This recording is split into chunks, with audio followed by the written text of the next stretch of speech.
Uno de los temas de la semana, sin ninguna duda, tiene que ver con Venezuela. La tercera ciudad del país, Valencia, está militarizada.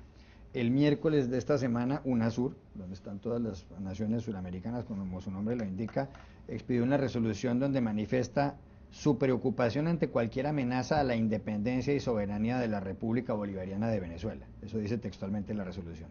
Y además va a enviar una misión de cancilleres a Caracas a ver si logra esa misión resolver la crisis que empezó el pasado 12 de febrero con manifestaciones de distintas a favor y en contra del presidente Nicolás Maduro. ¿Servirá esa misión? La gran pregunta, yo no sé cómo lo ven ustedes, pero una de las claves, a ver, tengo mis serias dudas, la verdad es esta, o sea, pero bueno, hay que empezar de a poco, ¿no? Pero el tema es este, ¿no? ¿Quién es el interlocutor en Venezuela? ¿Quién puede oficiar ese difícil papel de mediación? Que en el fondo me pregunto si el gobierno de Venezuela realmente lo quiere, si el gobierno de Venezuela realmente está pidiendo esa ayuda. Creo que por el momento está tratando de explorar otras vías complicadas, como la militarización, pero dudo que la clave para que un mediador sea confiable es que sea aceptable por las dos partes. Si no, es muy difícil que un proceso de mediación funcione, o de acercamiento, o de diálogo. Y la impresión que tengo es que UNASUR ya ha sido desestimada por buena parte de la población venezolana. O sea, los que están enfrente del gobierno no confían en UNASUR. Con lo cual, yo, Juan Carlos, no le veo mucho futuro a eso, no sé los demás. Eva, incluso el diario El País, en el que usted trabaja, trae en el artículo en donde habla de esta cuestión de UNASUR, da cuenta de cómo los líderes de la oposición, como es el caso de María Corina Machado, han descalificado la posición de UNASUR, con lo cual, como dice Silvia, seguramente una de las dos partes no aceptaría ese organismo como mediador y fracasaría. Sí, exactamente, es un poco lo que iba a decir. Incluso ya las propias voces o las voces que se han erigido ahora en la oposición con estas protestas han criticado duramente el comunicado de UNASUR, con lo cual no parece a priori que vayan a aceptar esa mediación que propone UNASUR cuando no están de acuerdo tampoco con el mensaje.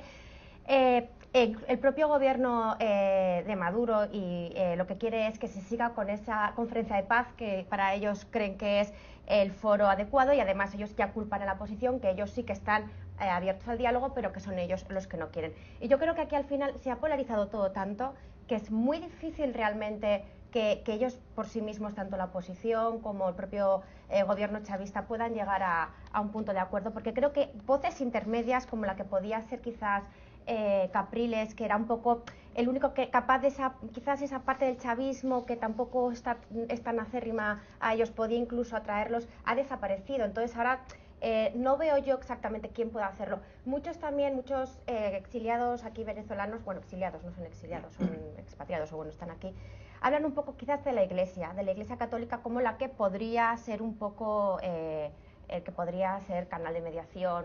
El Papa actual le cae bastante bien al gobierno, a Maduro, entonces no sé si podría ser esa vía, pero desde luego no se ha explorado y tampoco nadie la ha pedido abiertamente. Entonces, Pues Jaime, en el diario El País de Madrid también hay una columna de Jorge Castañeda, el ex canciller mexicano, ex ministro de Exteriores de su país, titulada Venezuela y el pensamiento trogladita. Y a propósito de este texto, lo que dice el señor Castañeda es, hay mucha gente en Venezuela, como es el caso de Nicolás Maduro, el presidente, que tacha a la oposición o la tilda de fascista, y entonces tratan de comparar al propio Nicolás Maduro, por lo menos su entorno, con Salvador Allende, periodista, presidente comunista derrocado por el golpe militar en Chile de Salvador Allende en 1973, y tratan de decir que Leopoldo López y la oposición venezolana es una especie de Augusto Pinochet, el dictador chileno de entonces, y que Barack Obama, presidente de Estados Unidos, y John Kerry, el secretario de Estado norteamericano, son comparables a Richard Nixon, presidente de Estados Unidos de aquella época, y a Henry Kissinger, secretario de Estado de entonces, que apoyaron el golpe de Estado en Chile. Cabe una comparación así, porque lo que dice Castañeda es que un parangón de esas características es absurdo. No, yo coincido, porque esto te demuestra hasta qué punto es desafortunado. La izquierda en América Latina ha perdido la brújula. Y un síntoma de esto es que siguen confundiendo las trincheras, ¿no? Siguen pensando que Barack Obama sigue estando en la misma trinchera que estuvo Nixon, ¿no? O que Maduro está en la misma trinchera que estuvo Salvador Allende. Eso es imposible. Y esto te habla un poco de hasta qué punto la izquierda se ha desbrujulado, ha perdido el norte por completo. Y, y es interesante además cómo este fenómeno se traduce en un debate muy intenso entre intelectuales y académicos de izquierda que siguen defendiendo al gobierno de Maduro. Tienen sus dudas, tienen sus reservas, pero aún así están firmes, porque si algo se caracteriza a la izquierda intelectual es que es muy disciplinada y es, sabes, muy incondicional de su gente, ¿no? Y yo creo que están cometiendo un terrible error. Yo voy a comentar rápido una anécdota. En la década de los 80, finales 80, 88, 89, cuando yo regresaba de Moscú de hacer una serie de reportajes, me acuerdo que lo que más me llamó la atención es que eso estaba desmoronando, el imperio soviético se estaba cayendo a pedazos.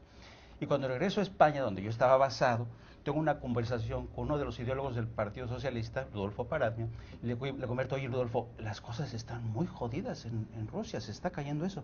¿Sabe lo que me contestó? Eres un mentiroso. Pareces un editorial del ABC, que es un diario conservador.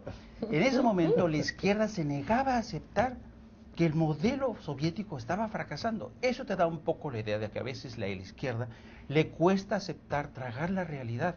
Es lo que está ocurriendo también en Venezuela. La izquierda no quiere aceptar que lo que está haciendo Maduro no es de izquierda. Por Dios.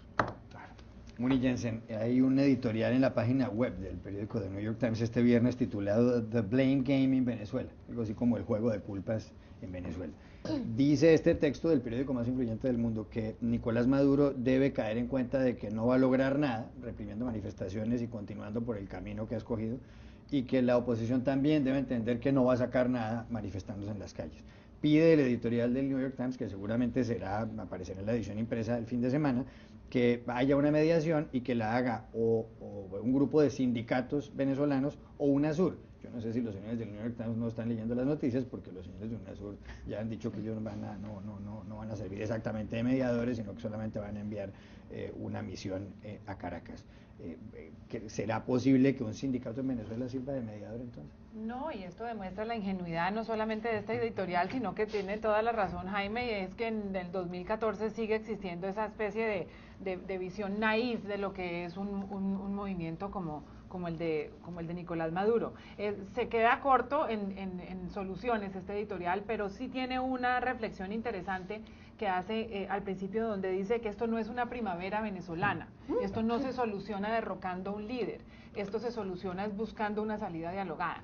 Eso también hace eco de lo que salió en la revista The Economist hoy en un artículo que se llama Otro día, más cuerpos, donde dice que realmente lo que está sucediendo, que lo único que está sucediendo es que Nicolás Maduro ha prometido más fuerza y que tiene la solución del bastón y la paloma, darle duro a los manifestantes y ofrecer una pseudo conferencia de paz, y que eso no va a ser una solución.